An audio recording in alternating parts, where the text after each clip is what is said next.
Come on. These relationships that you think are so awesome, and you know why? And I'll fill you in a little. I'll fill you in, especially the teenagers in the audience and the young people in the audience who kind of just recently kind of shot an email and somebody emailed them back, and a little Facebook thing happened, and a little wink and a little hee there in the playground, even though it's a separate school. But in recess, you saw each other like hee hee and hee hee, like a little bit of that happened. Let me just fill you in a little. All of this is a product of low self-esteem. You think you're ugly. So if a guy thinks you're cute, you're like, really?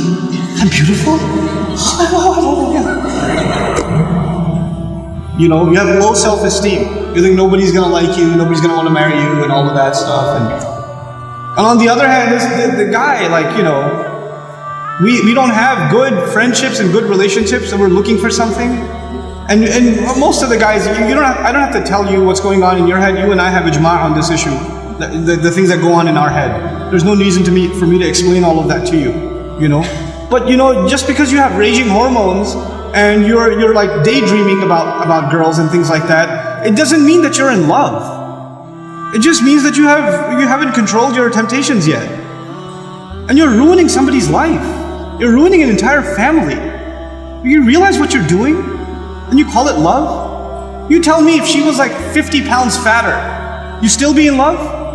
Because she's the same person, same ruh inside her jasad, right? If she was a burn victim or something, if her hand burnt off, or her ear was missing, you still be in love? Or you find somebody else to love all of a sudden? And if you can't answer that question honestly, then come on, you're not in love, you're just hormonal. That's all you are, This is what we've done to relationships that are supposed to be beautiful. Marriage is supposed to be a beautiful relationship. It's supposed to be a lifelong relationship. But because you're watching all of these models on TV and stupid women that are just throwing themselves at men and all this stuff, and you've developed this delusional concept of what it means to have love in your life. Delusional concept. Our deen came to free the world from this nonsense. To free it, because we have a more mature understanding of what it means to have love in your life. To have. I'm not saying you shouldn't marry someone you like. You should. You should be attracted to your future spouse. All of those things are fine, but there's a decency that you have to exhibit before then. And if you're okay with talking to a girl like that, you should be okay with somebody talking to your sister. You're okay with that too? Not if you have any ounce of decency left inside you. If you do, then this is how we have to end these things. And if you've been in that kind of relationship, or you're in one of those relationships right now, nobody knows. Only Allah knows, and you know. Don't raise your hand, please. Right? What I'm saying, you're like, after today's lecture, I have decided I no longer want to be your friend. Don't even write that, because even then you're looking for a response. You're kidding yourself.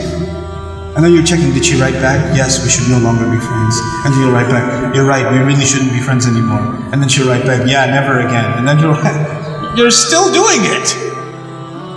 Just stop, just cut it off. Just cut it off. It's not good for you. And guys, I've done a whole series on shame, so I won't repeat the whole thing because it took hours and hours and hours, but I will tell you this. It's okay to be attracted to a girl. Allah put that in you. You're not evil for finding a girl beautiful. It's not haram for you to feel that way. You have to control it though. You have to control yourself. Our deen teaches us self-control. And if you cannot exhibit self-control in one aspect of your life, you'll lose self-control in other aspects of your life. Same thing for you. Same thing for you. Control yourself. Control your giggle. Control your overly friendly demeanor in certain situations. Don't be oblivious to, don't say we're just friends, or he's like a brother to me. If he ain't your brother, he ain't your brother. That's it. That's it. Either he's your brother, you share a mom, or he's not. And that's the end of it.